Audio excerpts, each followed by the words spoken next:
Hi everyone, Humosapia is here.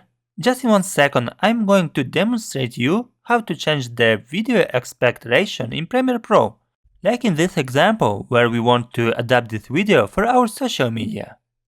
Guys, as the first step you just need to go to the sequence, choose sequence settings, and if you desire to convert your video into the social media format, in our case it can be 9:16. We just need to adapt our frame.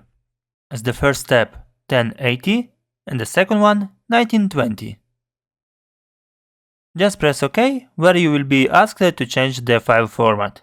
Under the effect controls, you can also change the size or position of the video as you prefer. Cool, everything is ready and let's play our video.